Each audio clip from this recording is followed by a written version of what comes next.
Good morning, everybody. It's not quite afternoon yet.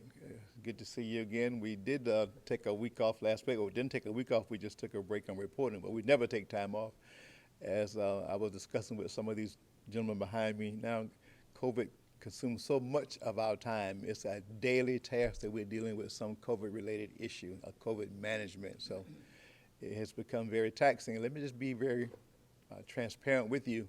In a meeting yesterday with some Coastal Healthcare Alliance persons, it's become apparent to us that we've been dealing with this since March, if not a little before that time, and so much so that it's really consumed so much of our time that we find ourselves feeling overwhelmed, and we're being encouraged to take a break every now and then, not a break from being safe, not a break from following CDC recommendations, but sometimes do something else that's not COVID related.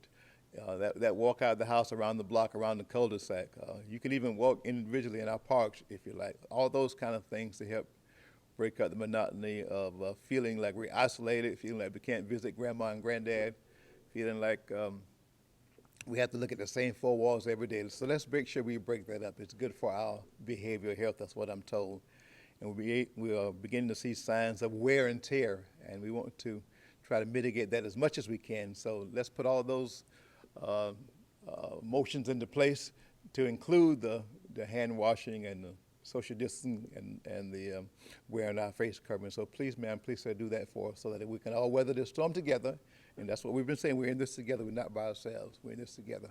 Today I'm honored to have with me my regular stars, the starring role, the cast, but Mr. Mayor Brown and Mayor Baker, and of course, Mr. Howard, Mr. Brown. But today, we're happy to have with us Dr. Franklin Perry, the school superintendent for the Liberty County School System. Happy to have him with us today. As many of you know, our school system has now started, I call it in-classroom settings to include the virtual.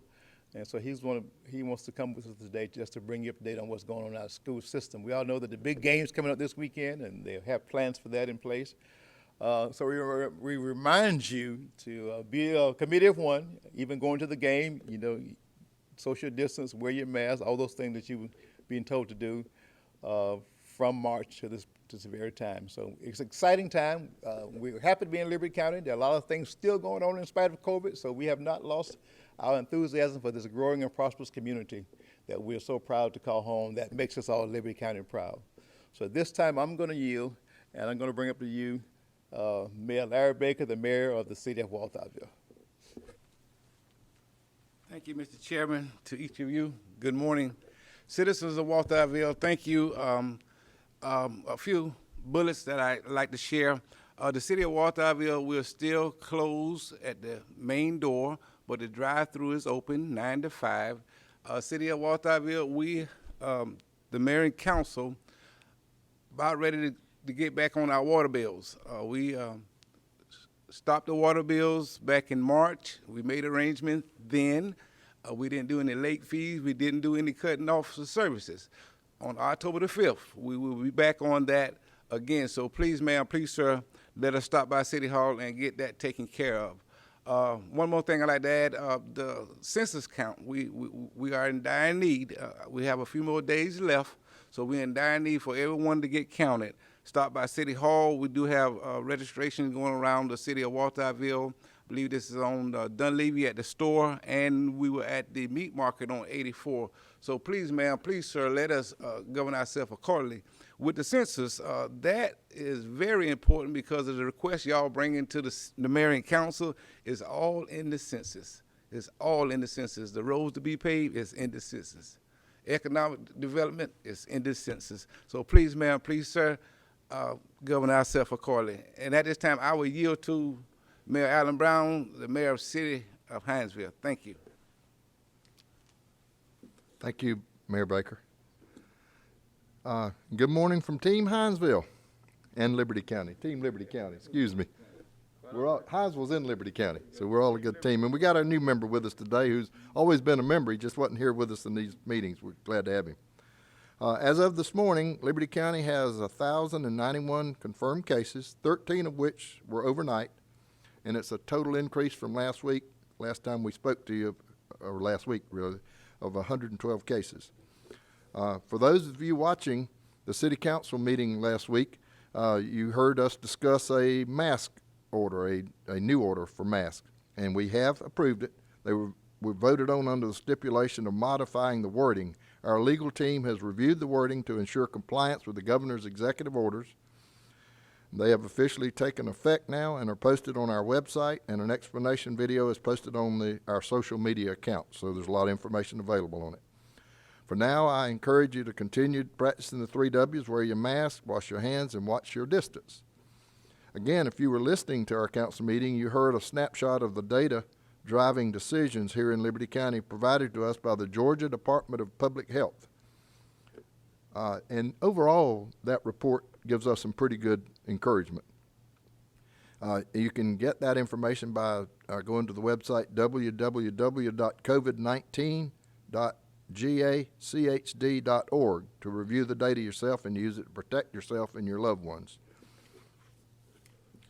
For those who are interested in COVID testing, I'll remind you that the Department of Public Health and Diversity are conducting tests in Liberty County on a weekly basis. To learn more on how you can be tested and when, you can visit their websites, www.covid19.gachd.org, to schedule a test with the Department of Public Health, or you can visit www.diversityhe.org for diversity health testing information. The Diversity Health Center will be conducting drive-through testing, as they have been, for the first 150 visitors to the Schumann Recreation Center in James Brown Park on Tuesdays and Thursdays from 9 to 11. Please note, that's the first 150 people that come through. You can visit our city's website concerning COVID for a map on how to enter and exit the park for testing. You can also find that information on the city's social media accounts. Let's talk about the census again. We are officially 1 week away from the end. Gosh, I wish it wasn't the end of the response period for the 2020 census. At last count, were the numbers, anyway, at last count, here's the numbers for Hinesville and Liberty County and Georgia itself. Georgia's self-response rate is 61.7. The Liberty County self-response rate is 56.2. The Hinesville self-response count is 60.0. Other cities in our community are Allenhurst 57%, Flemington 63.6, Gum Branch 52.1, Midway 59.5, Riceboro 50.4, and Walterville 42.9. I ask you, please complete your 2020 census by next Wednesday, September 30th. Please tell your friends and your neighbors, or even strangers if they live here, to fill it out, and it's at www.2020census.gov. Let's get counted, Liberty County. So once again, I know we say it too much, but I'll remind you, wear your mask, wash your hands, and watch your distance. Thank you, Hinesville and Liberty County. Good morning, Facebook family. Thank you, Mayor Allen Brown, Chairman Lovett, and Mayor Baker. Mayor Brown has done an excellent job of basically giving you an update as to our efforts in the city of Hinesville to curtail the spread of the virus. I would like to basically expound on a couple of things at this point. One being the gathering of our citizens within the city of Hinesville. As the mayor stated, at the last council meeting, the mayor and council approved a face covering mandate so that the citizen in Hinesville, there's no question as to whether or not you should wear your mask. We realize that we're getting a relatively high compliance rate on this. However, we still have some who are not wearing the mask. This is not intended to be a punitive attempt to force someone and find them, to wear the mask. What we're trying to do is to encourage and educate you on the importance of wearing the mask.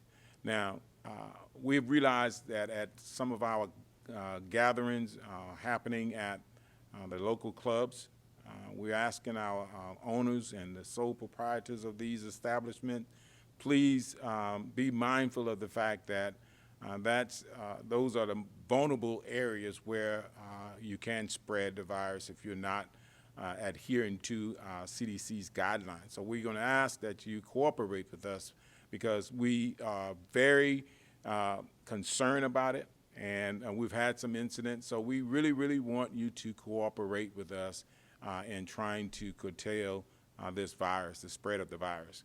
Now, Halloween, we've had a lot of questions about Halloween activities in the city of Hinesville as well. The mayor and council have basically issued the hours that you can trick or treat on Halloween night, October the 31st. It's from 6 to 8. That's our normal hours. However, we are deviating from our normal activities as it relates to the Scarecrow stroll. We're not going to have that event where you gather in the downtown area and go from vendor to vendor and get treats. We're going to deviate from that, and where we'll have a scarecrow, and I'll say roll, and it's going to be basically where vehicles will be allowed to travel through a defined area and location, starting at the Educational Center, traveling down Memorial Drive, and then we'll go up on Main Street. We'll basically turn around at Ameris Bank and then come back to the traffic circle and then take a right on Memorial Drive and then exit on 84. Along that route, you'll have vendors passing out treats to those who are driving by in the vehicle. So there will be no pedestrian opportunity to, engage those vendors. And if they do, we'll direct them accordingly. And so those are some of the things that we are trying to do to mitigate the spread of the virus. We feel that this community has responded very positively in their activities and basically adjusting. But once again, we cannot become complacent. And we want to encourage everyone to continue doing what you're doing. If you're wearing your mask, continue wearing your mask. But for those who are not, please do realize that you're putting not only yourself at risk, but you're putting others at risk as well. And so we're trying to be safe. And this has been said, it's been well documented that we are all in this together. And so we're trying to be our brother's keepers in this way, and we're asking you to just work with us and continue to do the right thing. Now, so far as the pumpkin patch, basically there's some adjustment to how we plan to do that at Bryant Commons as well.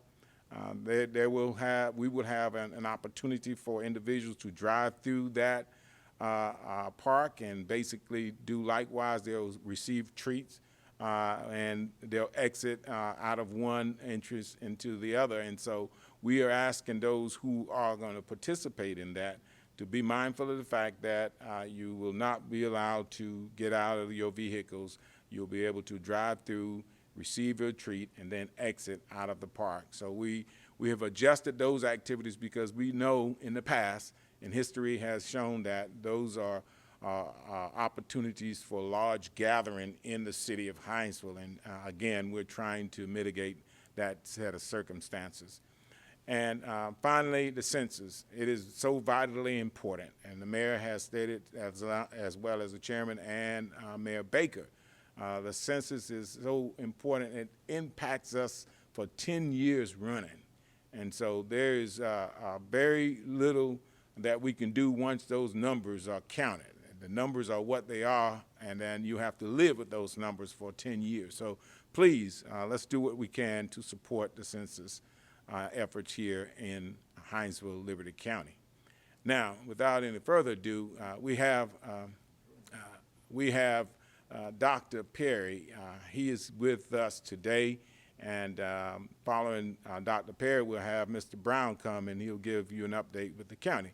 But Dr. Perry's here primarily to communicate to you as to the activities so far as the in-person learning in the schools and all the other things that they're doing to help curtail the spread of the virus. We know that the school system actually affect each and every one of us. I mean, we have may have children, grandchildren, relatives, or some of us who are listening may be in school yourself. So we thank you for listening, and right now we're going to ask Dr. Perry to come up and give you an update on our Liberty County school system. Thank you. Good morning, Facebook fans, and thank you, gentlemen, for allowing me to be here today. We realize that our children is so important to this community, and we're dealing with your children and we're dealing with your tax money. So that's two areas that we realize that we've got to at least to try to do the best that we can. Quickly, I'll just tell you where we are. COVID-19 hit us in March, as you know, and it was something that we've never dealt with before. So we immediately had to reshift. But I'm really proud of Liberty County because of the citizens here. We have, I think, the best technology system in the state, second to none. All of our children have a device. All of our children, we have hotspots for the children that didn't have internet access. So we think that we are in great shape because COVID-19 cannot stop us from educating our children. Our children still got to get an education. And so we wanted to do that, and at least, as Kenny said, we have an obligation to help the county with the spread of this virus. At the same time, we got to try to figure out how we got to educate our children because, you know, time's passing for them, and we got to do that. So what do we do? Well, our teachers, and I cannot thank our teachers enough because they quickly began to work with virtual learning through our delivery system, which is Canvas. And now we're in our phase-in program. We're 3 days in because we realize that we have to get our students back into our buildings. While virtual is good, we don't think that we can do the job that we can do virtual the way we could do it if we were face-to-face. So what are we doing? Well, we sent out a survey, and about 60% of our students and parents indicated they wanted to come back to school. About 40% wish to stay virtual. So we are fortunate because we can actually do both. And with the half of our students possibly being in school, that allow us to social distance, to get our processes down, to see how we can operate differently when all of the students come back. And so right now, half of that 5,000 is back. For the 3 days in, and next week we'll get the other half back. And that means now that we'll have about 5,000 students in school, and of course 5,000 being served virtual. The best part about this whole thing is because of the support that you've given the school district, we have a mechanism that can serve both at the same time. So our virtual students will not miss anything because they will be right in on the class with the teacher as the teacher's delivering the instruction to the in-phase students. They will be delivering the students to the virtual students as well. So we think that the amount of work that our teachers have done, that our parents have done, we went virtual for up until now, really. And our parents, I think, have done an excellent job of working with their students and helping them because the virtual learning does require parents to be involved. And so as we start up, we are looking now for everybody to practice the 3 W's. I mean, wear your mask mandated. We even have shields for our teachers, and that's on a volunteer basis. But wash your hands and watch your distance.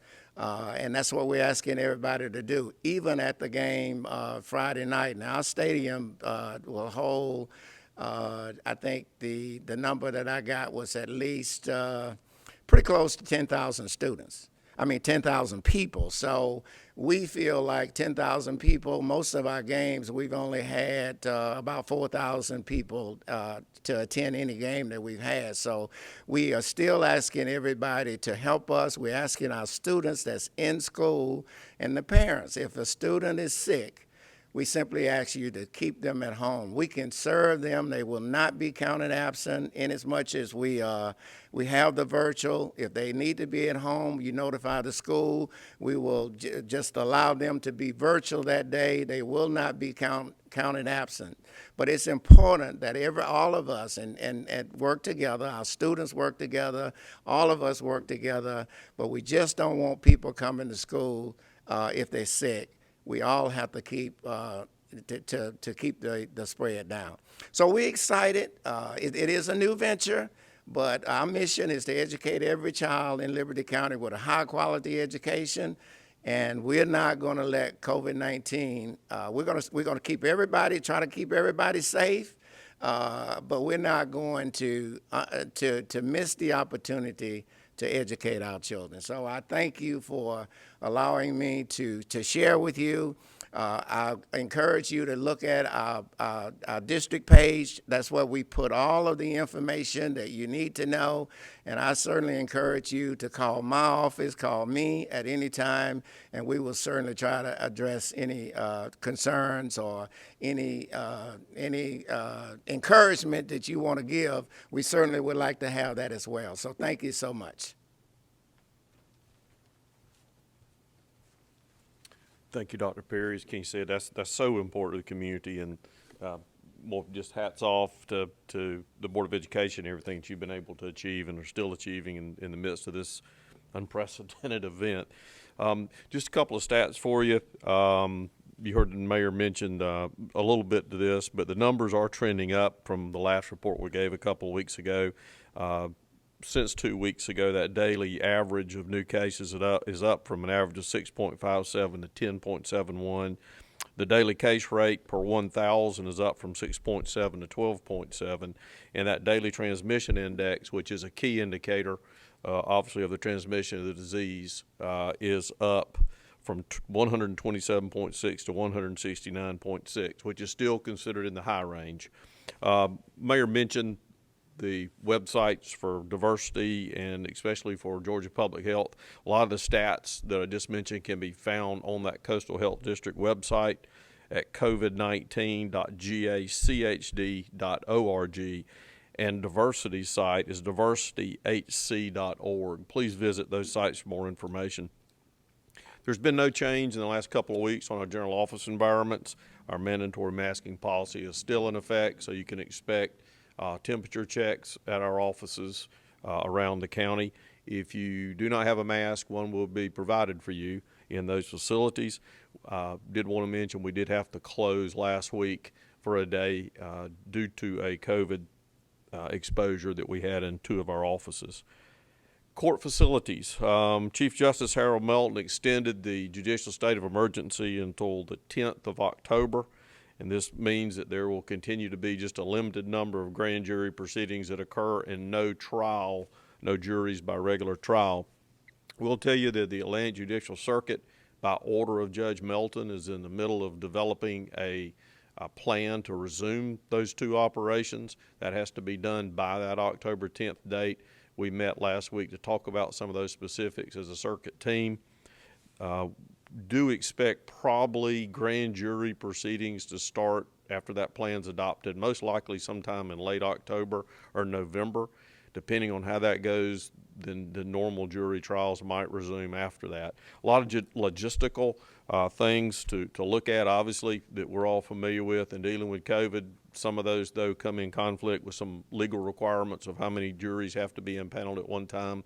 So it'll be interesting to kind of watch that take place, but we'll keep you posted on that.